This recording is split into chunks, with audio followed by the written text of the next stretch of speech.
Hi, Mike Lipey here, and today we're going to talk about social psychology, the first of several narrations over the course of the semester here in Psych 101 about this topic.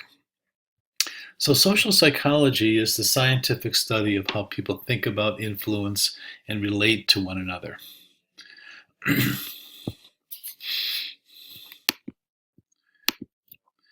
Now, let's talk about the think about because it's very important starting point here. Because our thoughts about others, our thoughts about what other people are doing, how other people are interacting with us, have a lot to do with how we are going to behave in turn, right? And when we think about thinking about others, we should understand that people have a basic need to understand, to explain what goes on around us. We need to have this sense that we can understand, predict, and control our world. And we also need have some sense that our thinking about what's going on around us, our understanding can appropriately inform our behavior and what we're going to do.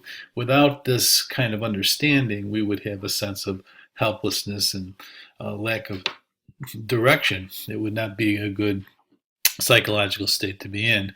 So basically, one of our basic needs is to sort of understand, or at least feel that we have a satisfactory understanding of what's going on around us.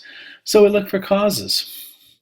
A term that social psychologists use, I guess psychologists in general, to refer to causes is attribution. Okay, an attribution is some explanation for the cause of behavior or events. Okay, so to make an attribution, I attributed this behavior to this, to that, whatever.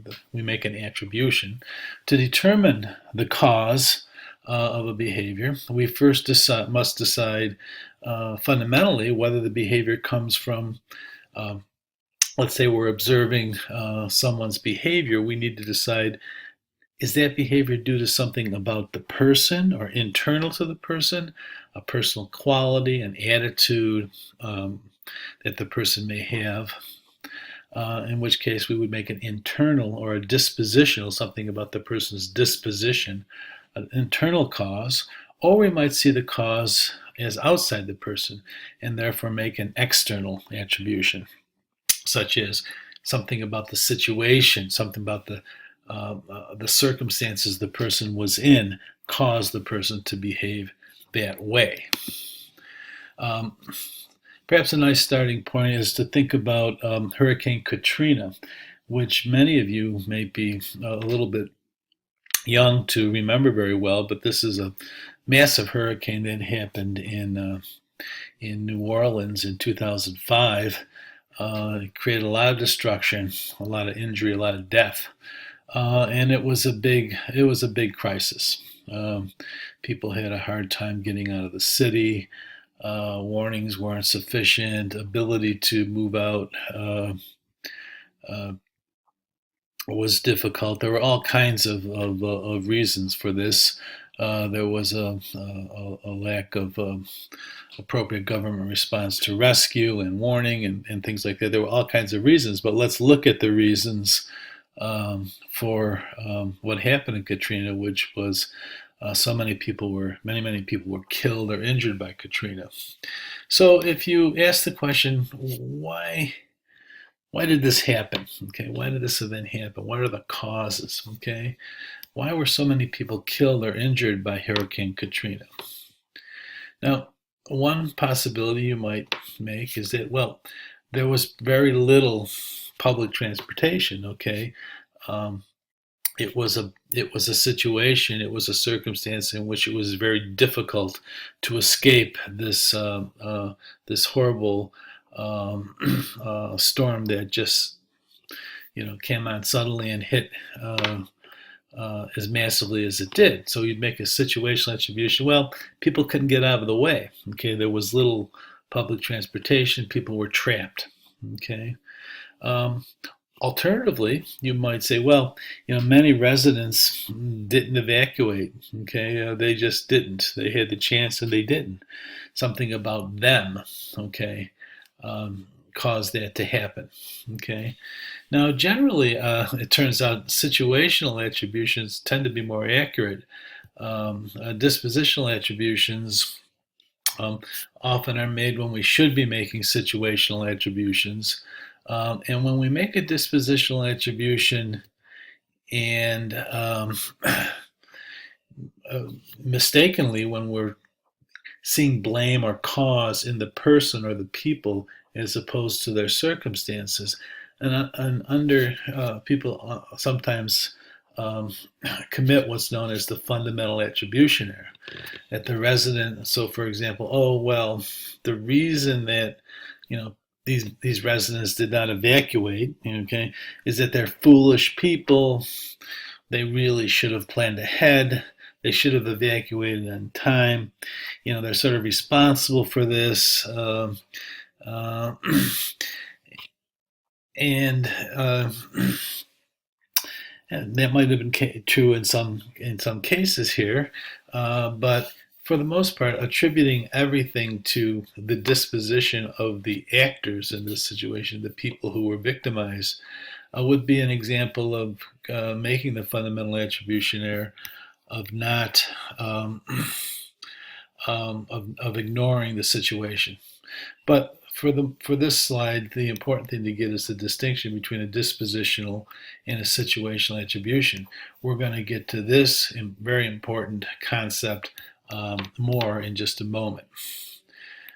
Okay, so speaking of the fundamental attribution error, let's consider this.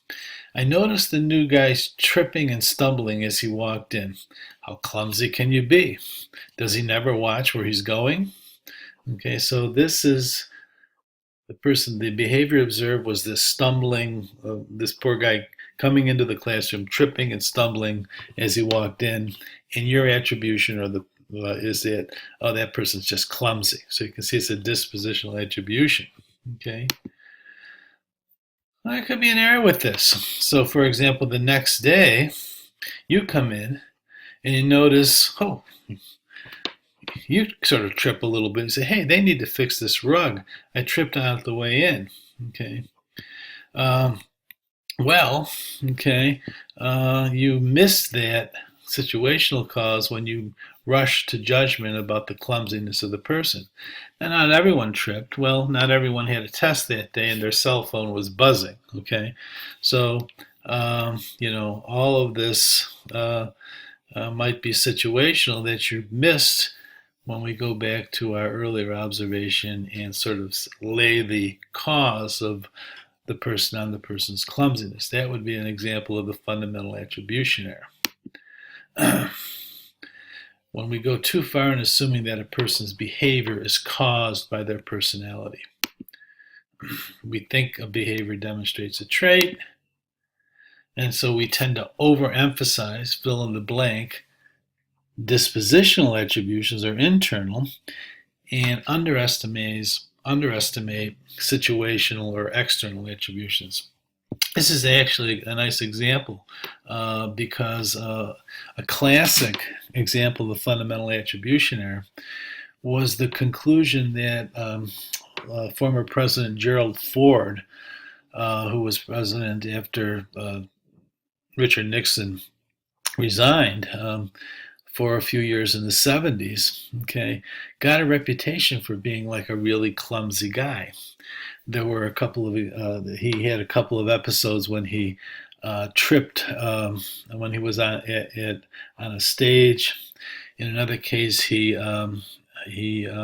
also stumbled and actually fell back off a podium, off a stage, because stepped back and there was no backing to the edge was very close to where he was standing. There were a couple of examples in which Gerald Ford, our then president in the 1970s, got a reputation for being a really, really clumsy guy. Okay, and the reputation became almost a caricature. Saturday Night Live, which was in its early years, Chevy Chase did used to do this great impersonation, which showed Gerald Ford as just clumsy klutz. Okay, but actually, nothing further could be from the truth. Okay, because Ford was played football at Michigan. He was an exquisite athlete, maybe one of the best among all the presidents we've ever had, and he was anything but clumsy. But people saw these behaviors. So in a couple of cases, they were very salient, very available, right? Remember they had from previous part of the course in Module 27.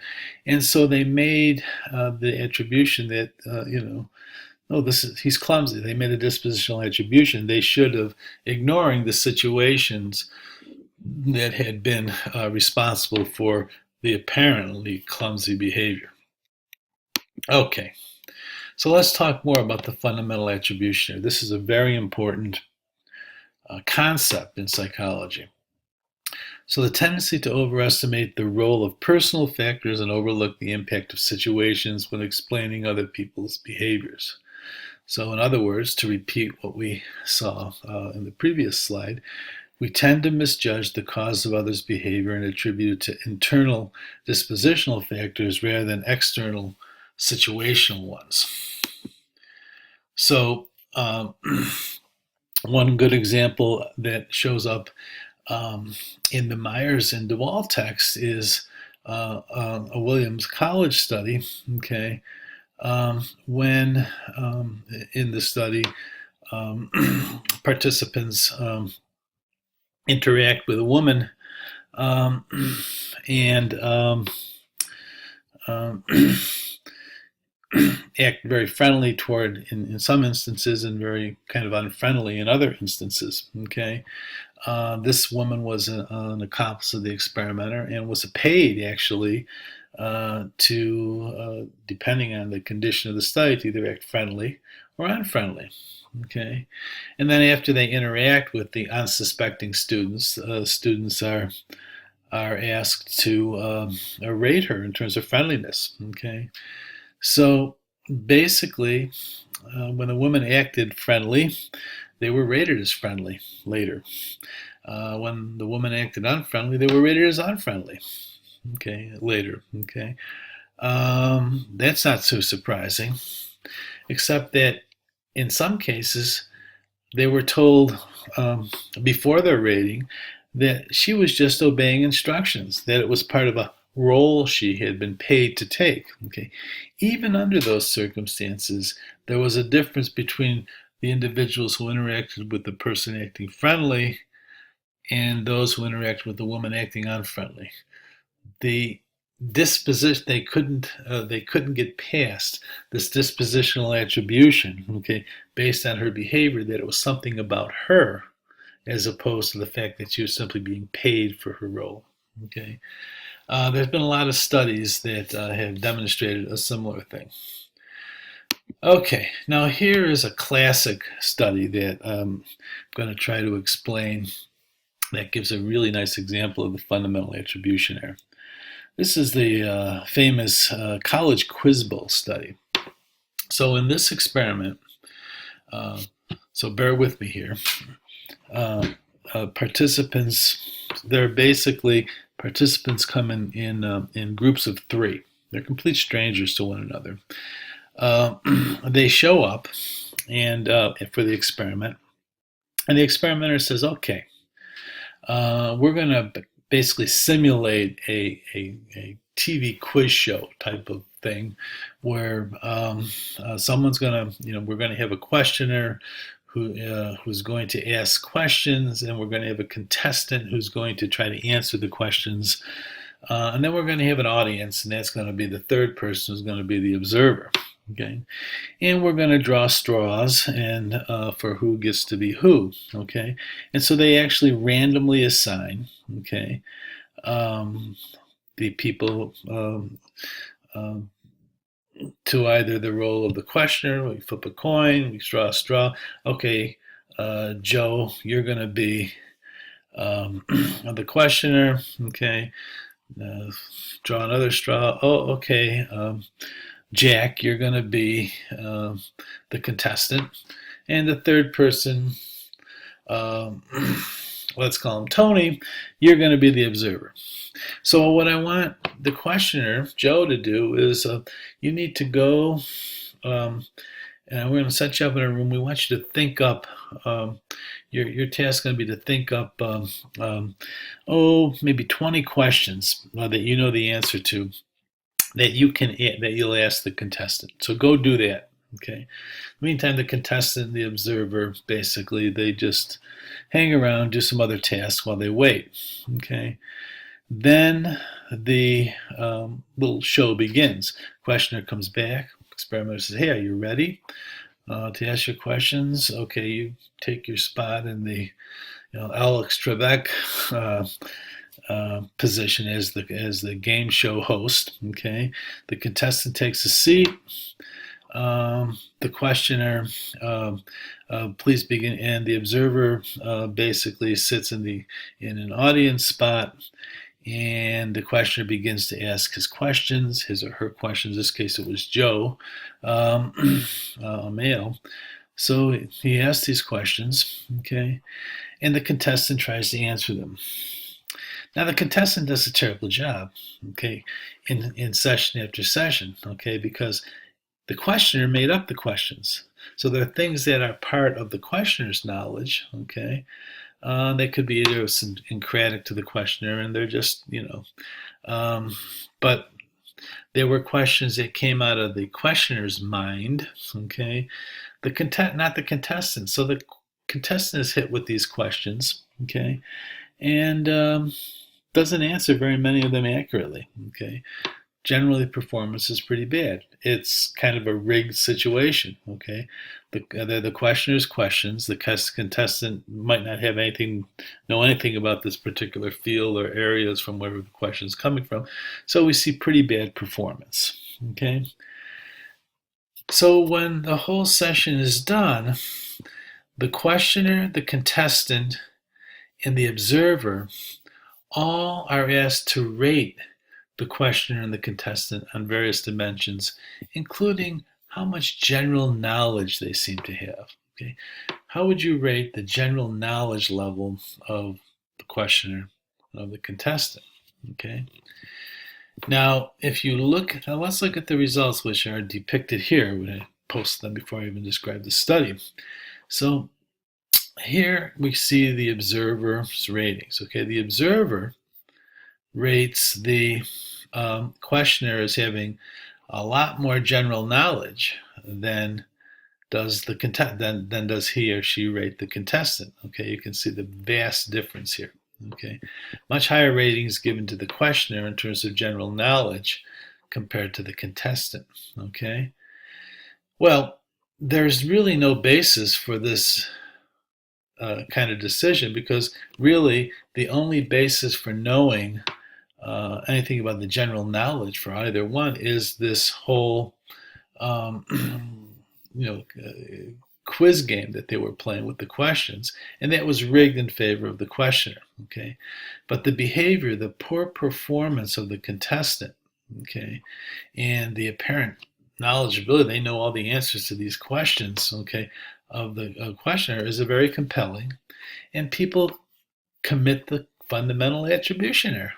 They attribute the the inability of the contestant to answer the questions correctly is due to the dispositions of the questioner. Okay, now, he must know a lot, and the disposition of the contestant must not know so much, must not have much general knowledge. Okay, ignoring the fact that it's a rigged kind of situation. Interestingly, we see the same thing going on, okay, in the case of the contestant. Okay, the contestant now is rating both himself, okay, and here, and rating the observer. And the contestant himself sees the questioner as more knowledgeable than he is, okay, than he or she is, depending on the session, okay. So there's a fundamental attribution going on here. He or she sees himself as not being very good at answering these questions, sees the questioner as knowing the answers, and makes the fundamental attribution error. I don't got much knowledge. I don't have much general knowledge. Oh, but uh, the questioner seems to have more than I do. Okay, the fundamental attribution error, ignoring the stacked status of the situation they were in. The only one who doesn't commit the fundamental attribution error is the questioner. Okay, the questioner doesn't distinguish between his level of knowledge and that of the contestant. Okay, and why might that be? Because the questioner has a lot of access to the situation. He or she knows. Okay, the questioners knew, that the situation was rigged in their favor. They made up the questions. They probably knew how hard it was to come up with questions they would know the answer to. So they're more on the inside in terms of understanding this situation and don't commit the fundamental attribution error. Okay, so this is a classic study, and this failure to discount, okay, um, the failure to account for the rigged nature of the situation uh, compelled people to make the fundamental attribution error. The contestant doesn't have much, has less general knowledge than the observer. Okay, that's the fundamental attribution error because that completely ignores the rigged situation and they have no other basis for making that. Okay, so the college quiz bowl study, if you will. The next time you watch Jeopardy and you see Alex Trebek acting kind of smug, or and you also say, "God, he knows a lot. He's a lot smarter than those contestants." Keep in mind, he's been given the answers. Okay, don't ignore the situation. Okay, we could call this the Jeopardy effect, right? Okay, let's move on. Now, the salience effect, another attributional, uh, another reason why the fundamental attribution error occurs. Saliency bias. Okay. So basically, the whole idea here is that where attention goes, so do perceptions of cause and control. And one of the reasons we commit the fundamental attribution error is because our attention is usually focused on the person behaving. So the behavior of the person is going to be seen as most responsible for this particular, for the behavior that's going on, and hence we make a dispositional attribution. So there's a really good example from laboratory research, a classic example from the 70s, an experiment that basically had to do with literally a point of view and perceptions of causality. Okay, so let's talk about this study. Okay, so here's how it's set up. You have two people having a conversation.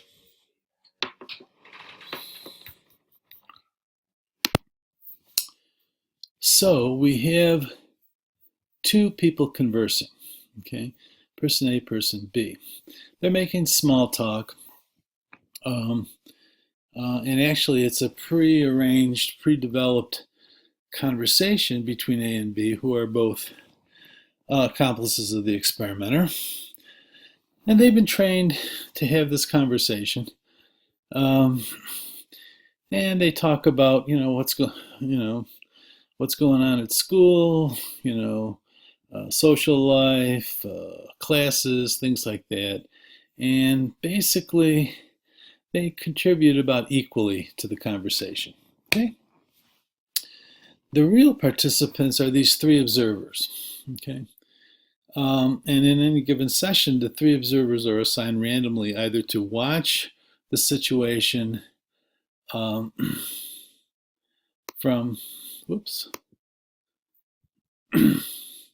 either from this angle. So observer one is basically has a facial view, frontal view of person B, and basically is behind A. So the focus of visual attention is B. Observer 2, the focus of visual attention is A. Okay, and for observer 3, the focus of attention is equally divided by A and B because they're sitting right in the middle here. So they will all watch the same conversation. Okay, actually they're behind one-way mirrors, so they're not obtrusive in any way to the conversation, and basically, as I said, the conversation is kind of like an equal give and take. Okay, but afterward, everybody is asked, all the participants, the observers are asked, so who controlled the conversation more? Who had more of an influence, okay, of an effect on where the conversation went? Who was more influential? Who seemed to be more, shall we say, conversational? Who seemed to be in control of the conversation? And depending on who you ask, if I may borrow a pun, okay, depending on who you ask, you're going to get a different answer. Okay, observer 1 sees B as the controlling force. Okay, makes a dispositional attribution that she is actually these were female conversationalists, participants here, or accomplices here, conversants. Sees B as the more influential force, whereas observer 2 sees A. Okay, observer 3, on average, doesn't see much of a difference between their level of control. That she rates them. This observer rates the two people having the conversation pretty equally on these dimensions. But observer 1 sees the cause here. Observer 2 sees more cause and control here. So where perception is focused, where attention goes, so go the perceptions of causality. So what's ever more salient in your environment, okay, is where you're likely to see the cause of behavior. So that's not only about, that's a bit of a bias in terms of the kinds of attributions we're going to make, okay, who we're going to see as more in charge, but also is a reason for the fundamental attribution error. That is, what's figure, that is, what's salient in one situation when one's watching behavior is the behavior, not the surrounding situation. So we tend to overestimate the behavior and the internal and the person doing the behavior as the cause, and underestimate the role of the situation. There you go. So B was more influential, A, they were evenly influential. Okay, got that? So here's another, let's look at a few other biases, okay? So when we explain our own behavior, in many cases we partly reverse the fundamental attribution error. But it depends. So we tend to blame the situation for our failures, okay? So we tend to, when we're unsuccessful in our own behavior or we fail, okay, we tend to make more of a situational attribution perhaps than we should, okay? When we are, we're making a situational attribution, we're pushing it away from ourselves, kind of the reverse of the fundamental attribution error. But when we succeed, we're especially likely to make the fundamental attribution error. That is, we take more credit for our successes than perhaps, and that often we deserve. Okay, so and this is kind of called a self-serving bias. Okay, taking more credit for less credit for failure, for our own failures than perhaps we should on average, and more credit for our successes than perhaps we should. Okay, it's a self-serving bias.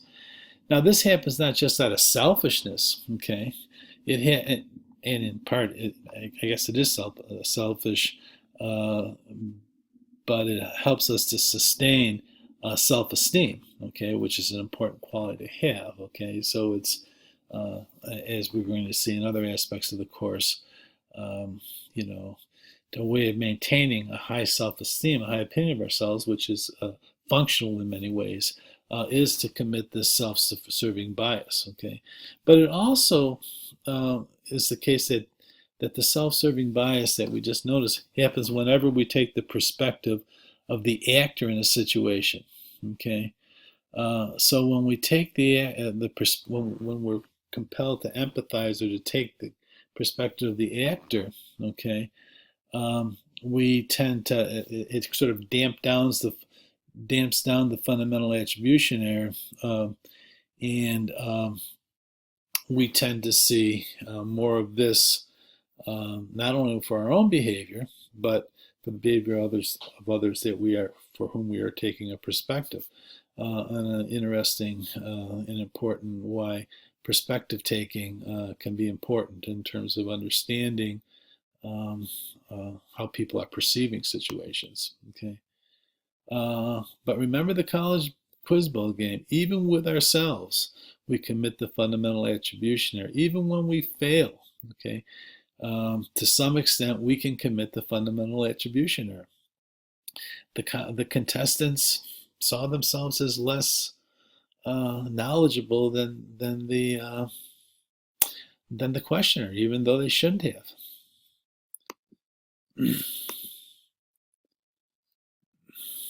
So we talked about the self-serving bias just now.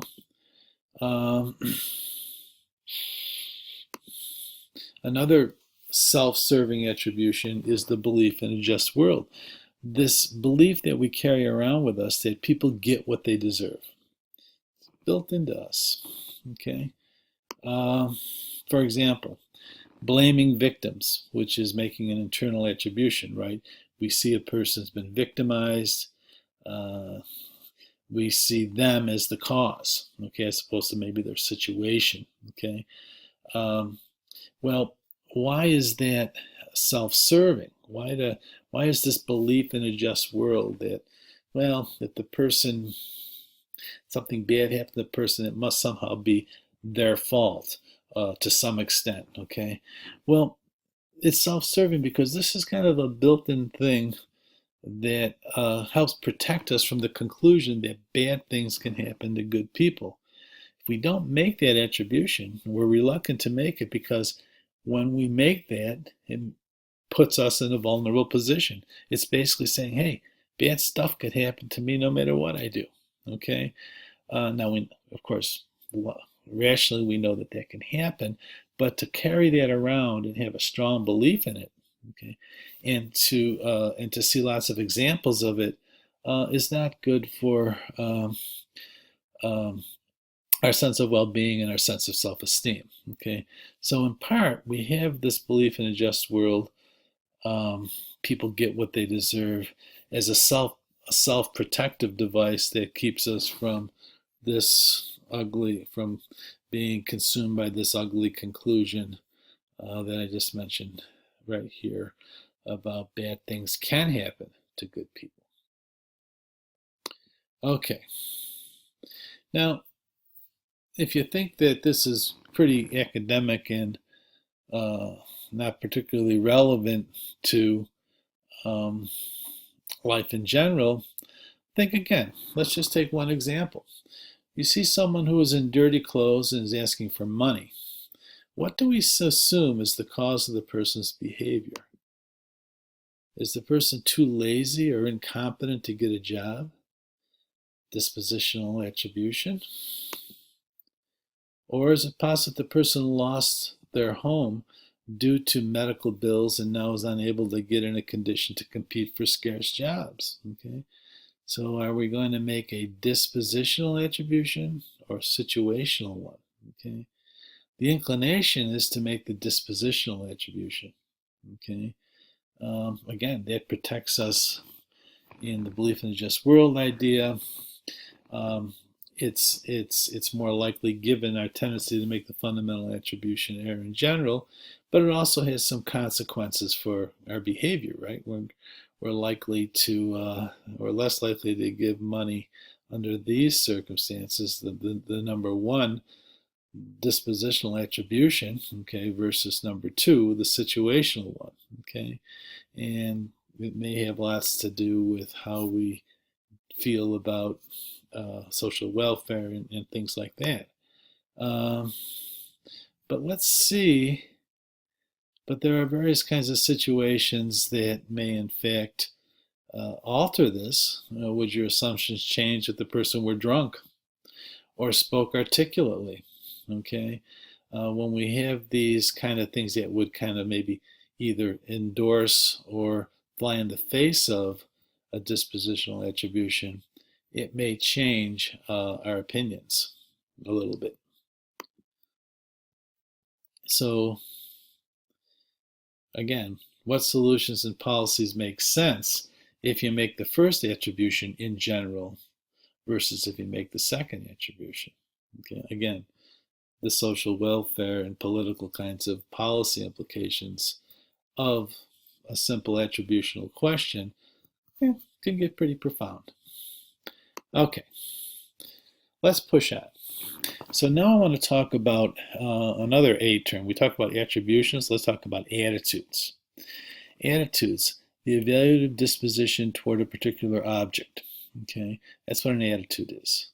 Basically, how much we like something, are favorable towards something, dislike it. It's basic. An evaluative disposition is how we evaluate. Okay, our evaluation of something. Okay, it can be of people. It can be of policies. It could be of, artworks. Anything that we can evaluate. Can your opinion toward courses, your attitude toward, any kind of object. Okay, and we have attitudes about virtually everything. In fact, it's pretty impossible not to have an attitude. Okay, evaluation is a dominant human response. Okay, so for example, we know from lots of research that when people are asked to just look at stimuli like a landscape, a strategy for winning a football game, another person, a piece of art, okay, a car. So any kind of thing that we can evaluate. Let's say people are just asked, describe it, describe what you're seeing, and when people are asked to describe anything, okay, you usually can break down their response into about 3 dimensions. Okay, the most prominent one, and maybe sometimes one of the first things people say, is good or bad. Okay, they evaluate it. Okay, that's always there. Okay, so that accounts for about half of the variation. Okay, in people's responses. And then they also evaluate it in terms of activity. Is it an active or passive? In potency, weak or strong. Okay, but all kinds of descriptions of just about anything usually involve a component of judgment, of evaluation, good or bad. We also know from a lot of research that affect, which is the kind of feeling associated with evaluation, is primary. Okay, or primacy. One of the first things we do when we're judging something, okay, even before we've thought much about it, okay, is to judge it in terms of positive or negative, okay.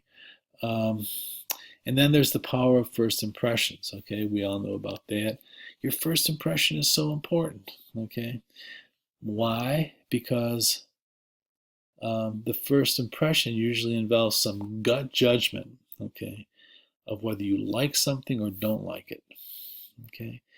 And that evaluation, okay, which is formed very early on in the judgments of just about everything, okay, tends to be something that guides, okay, subsequent impressions. Remember selective perception. Remember selective kind of interpretation when we talked about perception and judgment. previously in the course. Well, and we talked about perceptual sets.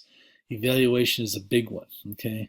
So when people say make a good first impression, they're speaking from some common wisdom because we intuitively know that the first impression you make, okay, on another person is going to affect how they perceive and interpret subsequent behaviors and things that you do.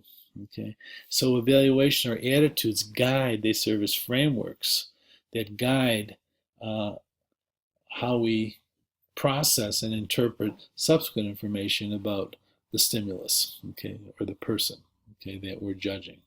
So attitudes, evaluation, a very dominant part.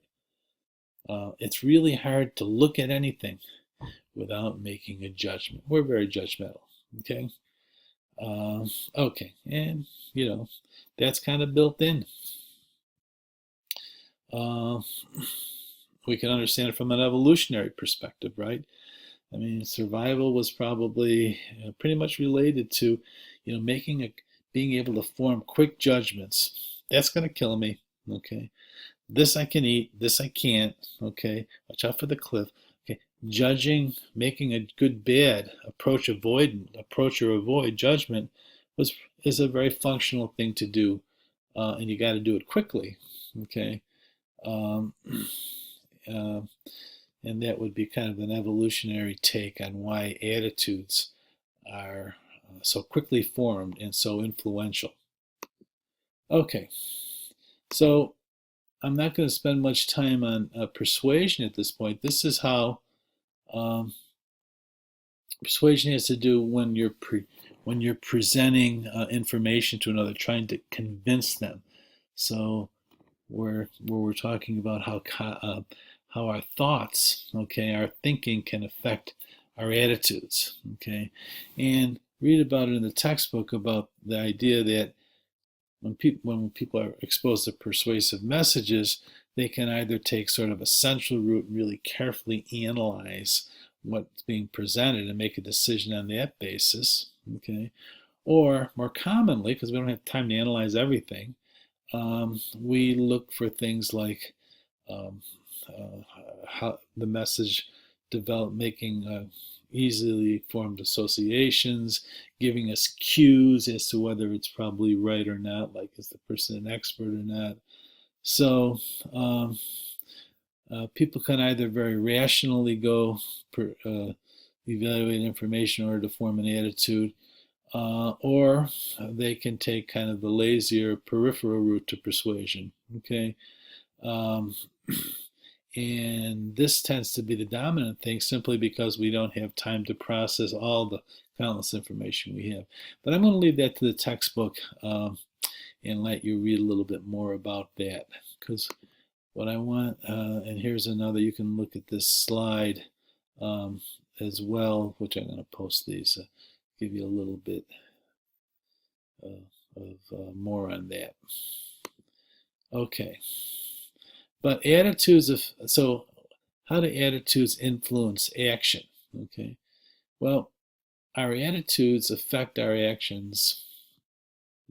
How I'm thinking about something, how I evaluate something is going to affect how we behave when these conditions are met. External influences are minimal, the attitude is stable, the attitude is specific to the behavior, the attitude is easily recalled. Okay. So for example, your attitude toward eating at McDonald's, okay, is probably going to have a lot to do with your action because, okay, one, you don't have much external influence pushing you away from that. There are no nutritionists telling me stay away from it. Uh, you have a stable attitude. You've liked McDonald's for a long time. Okay. It's specific to the behavior. It's easy to get the food when I have a craving. And it's easy to remember how good is when I drive by that big Golden Arches every day. Okay, so under these circumstances, your attitude might have a lot to do with your eating behavior in this example. But there's also the other direction. Okay, so we're talking about how attitudes and the condition under which attitudes cause us to behave in certain ways. And that's how we usually think about attitudes. Okay, but if attitudes direct our actions, can it work the other way around? How can it happen that we can take an action which in turn shifts our attitude about that action? Well, so this we don't normally think of actions affecting attitudes. Okay, we think of attitudes affecting behavior, but not behavior affecting attitudes. And in fact, we don't. Although we don't normally think of it that way, there's lots of ways in which that happens, and it happens more often than you think. The text talks about three mechanisms. Okay, and we're going to concentrate on um, this third one and leave the other two to the textbook. We're going to talk about cognitive dissonance, a term that has made its way into the modern common parlance. But let's look at what the people who introduced the term have learned about what's called cognitive dissonance. So cognitive dissonance theory goes back to the 50s. Actually, it's an old theory. Okay, but it's been researched for years and years, and with lots and lots of new discoveries, and basically is um, a premier kind of theoretical perspective in social psychology and well beyond that. So what we mean by cognitive dissonance is the feeling of discomfort created from a mismatch between an attitude and a behavior, or between two competing attitudes. Okay? The idea is that we feel discomfort when there's inconsistency between either a couple of attitudes that we have, um, or between how we feel or think or our attitude towards something and how we're behaving toward that stimulus. So, where does what creates cognitive dissonance? Well, cognitive dissonance is created by lots of things. One, it's created by difficult decisions, as we'll see in a moment. Okay, um, and by subtle nudges from the situation to behave in an attitude consistent way. Okay, I'm sorry, it should say attitude inconsistent way. Okay. Um,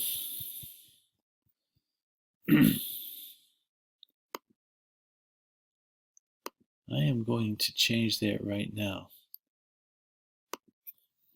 even as we talk. Subtle nudges from the situation to behave in an attitude inconsistent way. Okay, so let's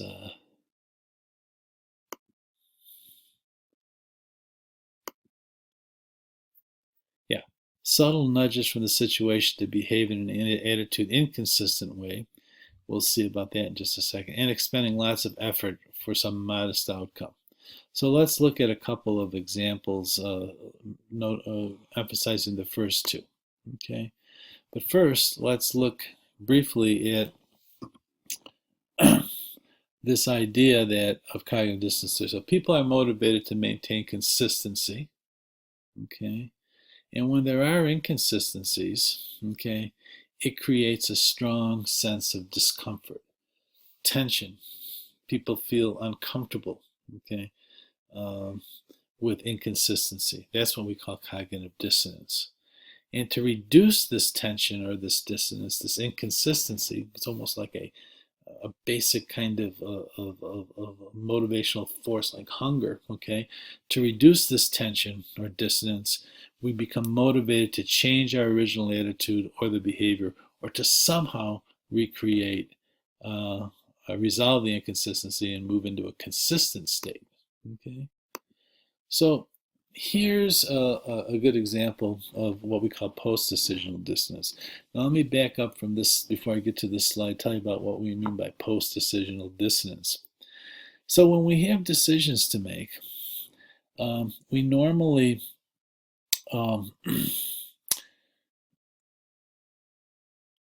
basically, let's say there are two pretty good things. Okay, we can only have one of them. We have to make a decision. Which one do we want? Okay. Here, when we have that situation, we're really faced with a conflict, right? We're going to take this one or that one. Okay. So we ultimately make a decision. Okay. We had this pre-decisional conflict. We resolved that I'm going to take A. Okay. I can only buy I can only purchase one or two of these music downloads. And I got to pick one of them, so I choose one. Okay.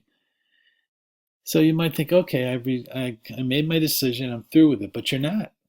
Okay, because dissonance theorists would argue that, well, now you're in a situation of post-decisional dissonance. Okay, because what you've done is you've created an inconsistency for yourself. You chose A, okay, and that has some good qualities and it has some bad qualities, mostly good because it was what you chose. But your decision is inconsistent with the negative aspects of what you chose. And then there's what you rejected, B, okay? That had positive and negative qualities. The positive qualities, that's why it was a hard decision to make. When you decided on A, you gave up all the good stuff of B. So that's inconsistent, okay? You've got this dissonance. I gave up good stuff, okay?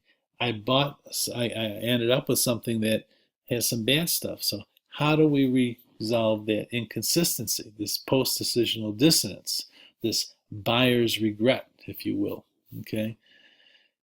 Well, what you need to do, okay, is what people do is they spread the alternatives.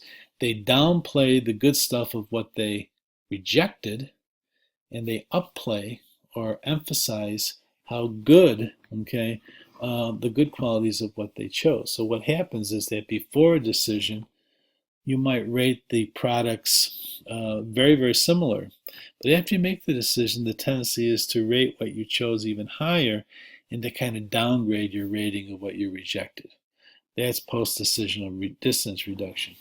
Now here's a great example of it, okay? Post-decisional distance at post-time.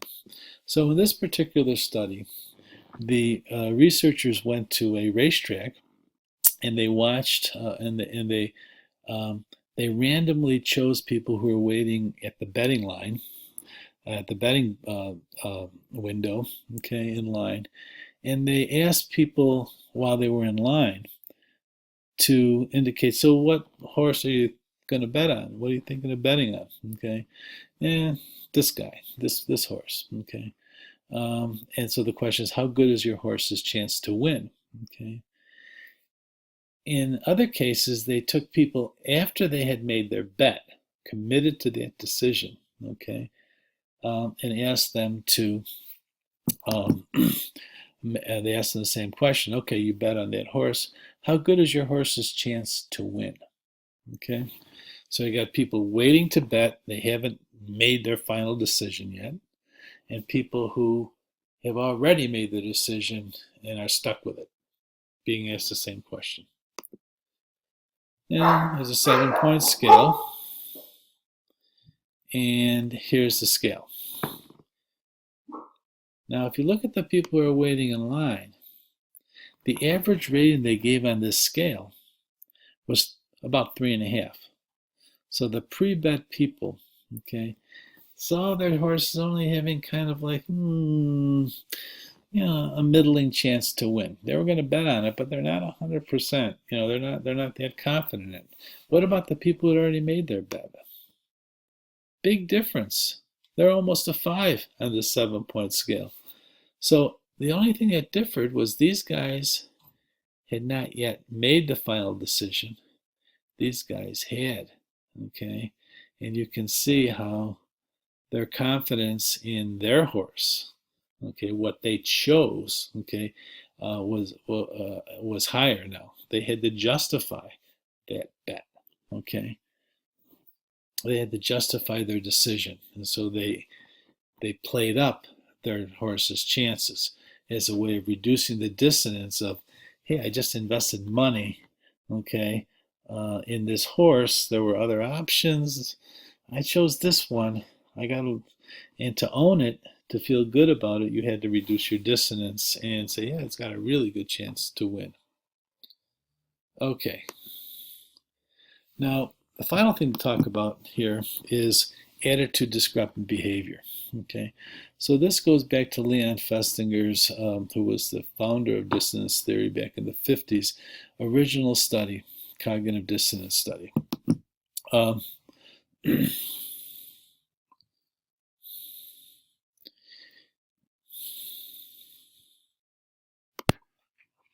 so in this classic study, participants, and this is talked about in, I believe, in the textbook, but it's a classic major study, and it's very interesting because it's counterintuitive, and it was sort of revolutionary in that sense.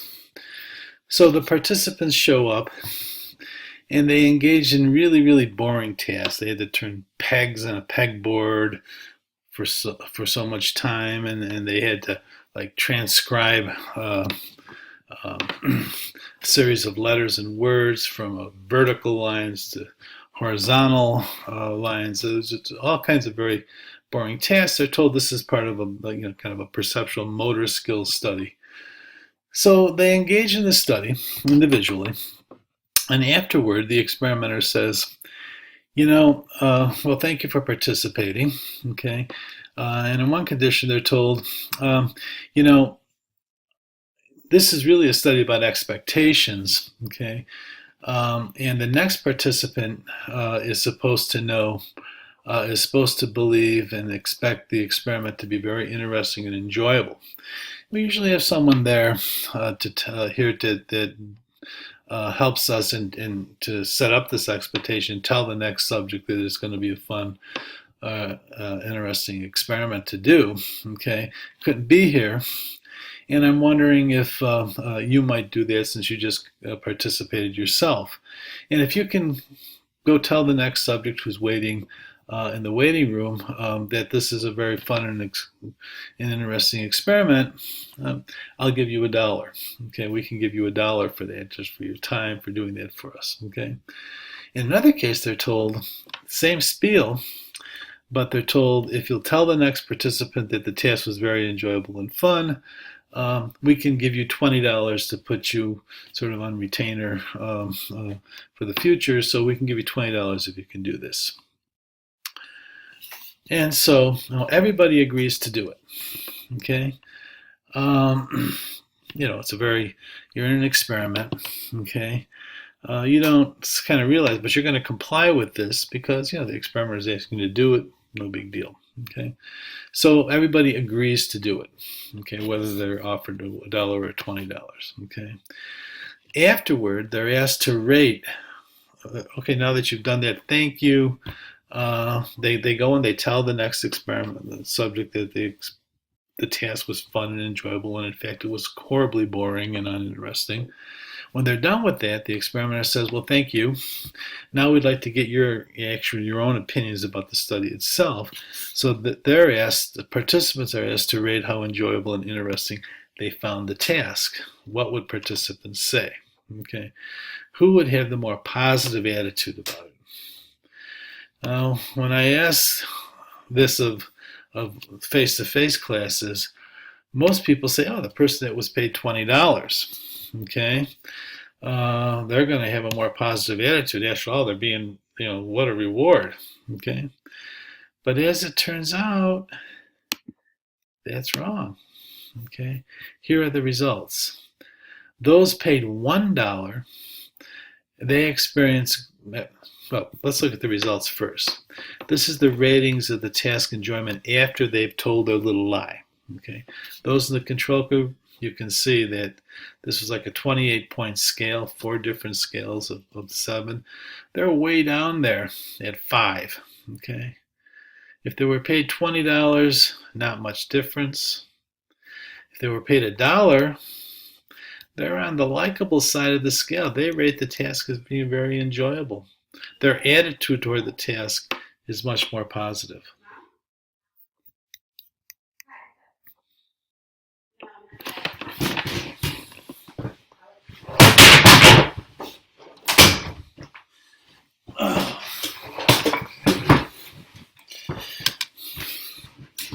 Sorry about that. I had a little interruption. Okay. Um, so why is it that people who told a lie for $1, that behavior of telling the lie leads them to develop a positive attitude toward the task, whereas those toward $20 do not show the change? Well, dissonance explains it. Those paid $1 experience greater cognitive dissonance, and therefore they change their attitude about the task more than did those paid $20.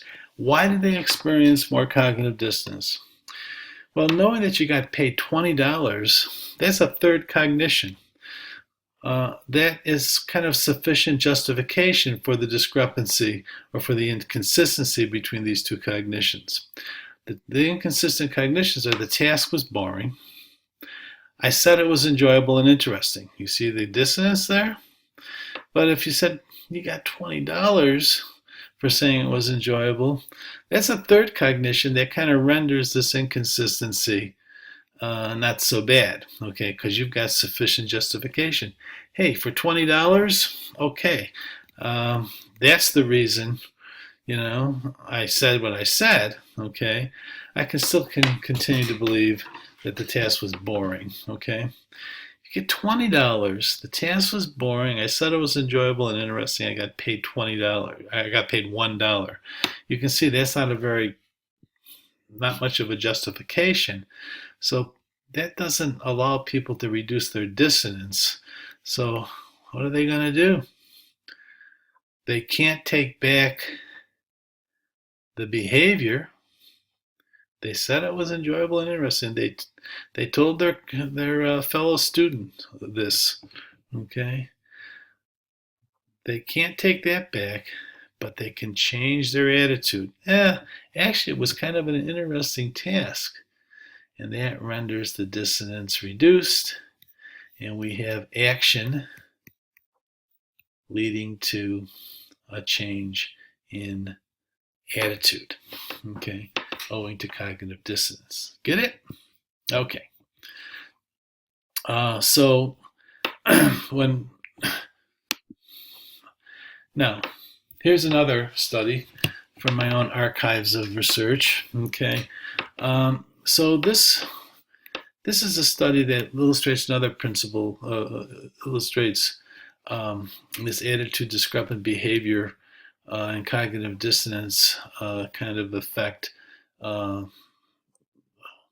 in another fashion. So in this particular study, people come into the experiment and they're told that what the researchers are doing, what we're doing is we're conducting a survey for the college administration. This was at Adelphi University out on Long Island. And the survey basically involves a parking fee, okay? Whether or not the college should institute a parking fee for the parking lots that we have around campus, okay?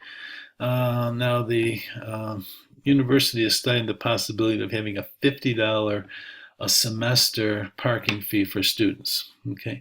And what they want is they want us to survey students and get their impressions of it, okay?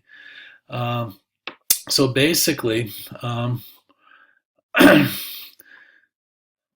we're going to be doing is asking you to basically contribute an essay, okay, that we can deliver to this committee that's studying it, okay, in which you list why you think it would be a good idea to have a parking fee versus, or the idea that it's not such a good idea, okay?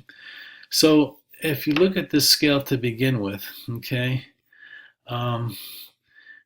when people's attitude before the essay, before they write their essay, which we'll get to in a second, pretty negative. This is a 31-point scale, okay, from very unfavorable to completely in favor of a parking fee. And you can see that people are like at 2 on that scale. They're very much against it. It's very counter-attitudinal, okay?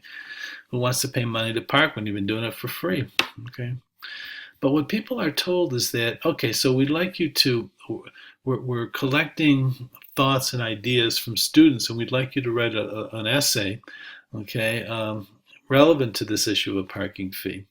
And as it turns out, we've really got enough anti-parking fee essays, and what we would like you to do, okay, is to write an essay in favor of a parking fee, okay?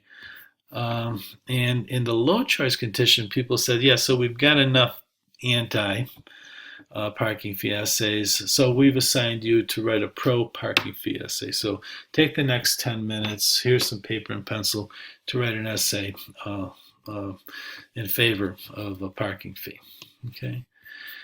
These guys in the high choice condition are given the same spiel, except they're told, yeah, we've got enough anti-parking fee essays, and what we really need is pro-parking fee essays. Now, the choice is completely up to you. It's completely your choice, okay? Whether you write a pro or an anti-parking fee essay. But we really, really need pro-parking fee essays, so it would really be helpful if you could write a pro-parking fee essays. We've got enough anti-parking fee essays. But the choice is yours. Now, it's a subtle nudge, okay? So pretty much everybody ends up right. I won't even know what you're going to write, okay? But people take the bait and they write the pro-parking fee essay. Here they're basically told they have to. Here they said the choice is yours. But will really help us. And so they do choose. They do write a pro-parking fee essay for the most part. So afterward, after they write their essays, they sign their essays, they turn them into the experimenter. They think they're going to this committee. The essays are going to this committee that's going to decide this whole issue for the whole college, okay? So it's got some stakes here. And afterward, the experimenter says, okay, we'd like to get your impressions, your opinions again about this. So, they're asked to rate their attitude toward the parking fee. The people who were told, this is your assignment, okay? So they engaged in attitude discrepant behavior. They're against the parking fee, but they wrote in favor. But they're also told that that's their assignment, okay? You can see that they show no change at all in their attitude. Even though they behaved in this attitude discrepant manner, they don't change their attitude. But under high choice conditions, it's quite different, okay? These people changed their attitude dramatically, okay? They were against the parking fee. They wrote an essay in favor of it, okay? But they're under the illusion of having freely done it. Remember, the experimenter says, it's up to you. We could really use it, but it's really your choice, okay? That's a subtle nudge, and people don't really kind of catch on to that. They just kind of take the bait, and they're trying to be helpful or whatever, but they believe they freely chose it. And yet they can't use, I was made to do it. It was my assignment as a third cognition, as justification. So they got this inconsistency. I'm against the parking fee. I wrote this essay, which is going to the committee that's going to decide it in favor of the parking fee. Okay. Well, I can't do that. I can't change that. I wrote the essay. That's my behavior. Okay. It's out there. But you can change your perception of the parking fee. You can come to say, hey, that's not such a bad idea. We can deal with that. And so their behavior their attitude moved in the direction of their behavior under the high choice condition. Oops, how do I get, and so we see attitude change occurring. So this choice thing is like the $20, okay? $20 gave the people in the Fessing and Carlsmith study a justification for their inconsistency, okay? The more justification you have, the less likely you are to change, okay? If you have justification in terms of choice in this study, I had no choice, you don't have to change your attitude, that reduces your dissonance.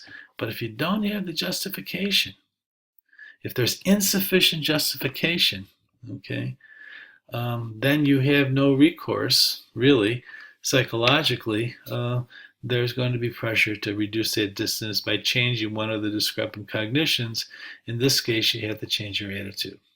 So this creates the adage, less is more. The less justification people have for doing something that violates their attitude, the more likely they are to move their attitude in the direction of that violating behavior. Okay?